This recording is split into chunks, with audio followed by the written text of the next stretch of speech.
అండి కాకరకాయ ఫ్రై చేద్దాం అనుకుంటున్నానండి. ఉల్లిపాయ, జీలకర్ర అన్నీ వేసి కాకరకాయ ఫ్రై చేద్దాం అనుకున్నాను. కారపొడి కొట్టుకోవాలా, ఇవి కాకరకాయలు వేయించుకోవాలా. మనం ఈరోజు కాకరకాయ ఫ్రై స్వీట్ కూడా చేస్తాను. మా అమ్మాయి కాకరకాయ ఫ్రై తినకపోతే నేను స్వీట్ చేసేదాన్ని కాకరకాయతో తినేది. కాకరకాయని నీళ్ళల్లో ఉప్పేసి అలా పెడితే కాకరకాయ చేదు తగ్గుతుందండి. ఇలా చూసారా, కొంచెమే నూనె వేసాను ఎందుకంటే కాకరకాయలు ఉట్టిగా ఫ్రై చేయాలి. బాగా పిండేసి వేయాలండి. నూనెలోనే ఫ్రై కాదు, నేను ఎప్పుడు ఉడకబెట్టి చేస్తాను. ఇలా చేద్దాం అనుకుంటున్నాను. ఇంతకుముందు పొడుగు సన్నగా కోసేదాన్ని, కాకరకాయ కూడా చేసేదాన్ని. ఈరోజు ఇలా చేసుకొని తినాలని ఇలా చేస్తున్నానండి. కాకరకాయలు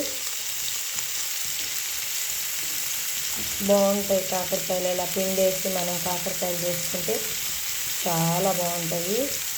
ఎప్పుడైనా సరే మనం కాకరకాయ చేసేటప్పుడు ఉప్పు నీళ్ళల్లో వేసి కొంచెంసేపు ఉంచాలండి. తర్వాత గట్టిగా పిండేసి చేయాలి. ఇప్పుడు జీలకర్ర అండి, ఉల్లిపాయలు కొంచెం పేస్ట్ బట్టి వేస్తే బాగుంటుంది. ఉప్పు వేసానండి.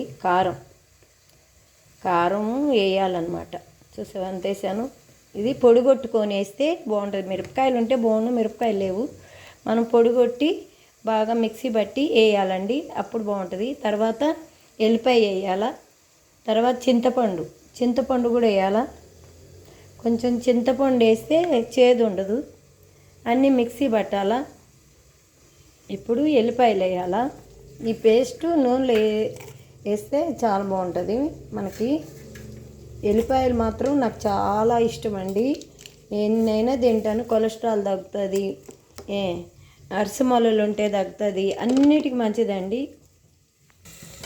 ఇలా చూడండి, ఎర్రగా అవ్వాలండి. కలర్ మారితే చాలు. కొంచెం కలర్ మారిందండి ఈ కాకరకాయ.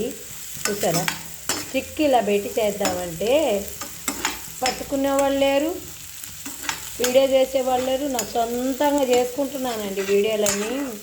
ఎవరి హెల్పింగ్ లేదు, ఎవరు సహాయం లేదు. నేనే చేసుకుంటున్నా వీడియోని ఫోన్ చేతిలో పట్టుకొని. సక్సెస్ అయితే కెమెరా కొనుక్కుందాం అనుకుంటాను. ఇందులో సక్సెస్ అయ్యేది లేదు, కెమెరా కొనుక్కునేది లేదు. ఇది ఒక పాత ఫోన్ అండి. అద్దం అంతా పగిలింది పైన.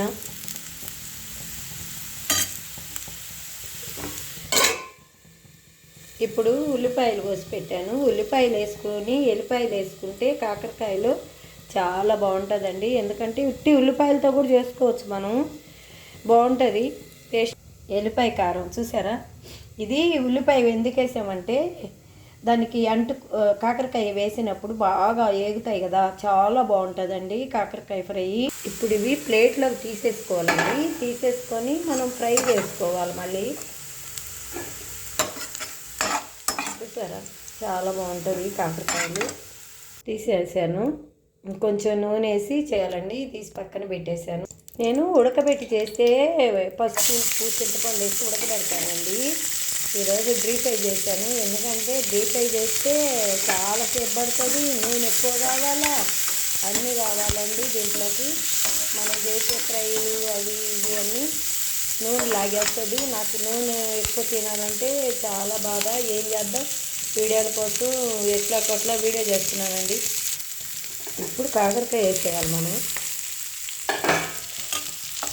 కాకరకాయ వేసేస్తే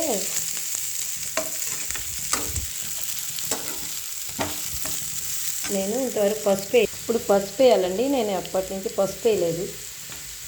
పసుపు వేసుకుంటే బాగుంటుంది. ఎల్లిపాయ కారం వేసాక ఉప్పు అన్నీ చూసుకున్నాము. ఉప్పు అందులో వేస్తున్నాను. ఇవి తీసి వేయలేను. ఎల్లిపాయ కారం, కొంచెం ధనియాల పొడి వేసానండి. నా దగ్గర ధనియాలు లేవు. ఇప్పుడు ధనియాల పొడి వేసాను.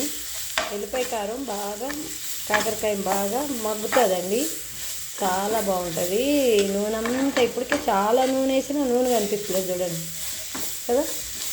మగ్గిన తర్వాత ఏమన్నా నూనె కనిపిస్తుందో ఏమో. కాకరకాయకి ఉప్పు ఇలా.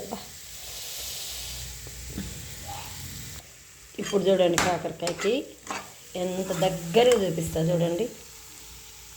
చూసావా కాకరకాయ ఎంత బాగా ఎగుతుందో చూడండి. కొంచెం వేగాలండి, 1 నిమిషం 2 నిమిషాలు వేగాలి, ఎందుకంటే నూనెలో వేయించాం కదా మనము.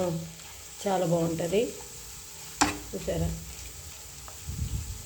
నేను కాకరకాయ కానీ చేపల కూర కానీ స్పెషలిస్ట్నండి. సూపర్గా చేస్తా. కాకరకాయ చేస్తా, రౌండ్గా చేస్తా, చిన్నవి చేస్తా, పొడుగుగా చేస్తా, ఏది కావాలంటే అది చేస్తానండి. కాకరకాయ చూడండి ఎట్లా ఉందో, బాగుంది కదా. ఇప్పుడు ఉడికిందంటావు కాకరకాయ? ఇంకొంచెం ఉడకాలా?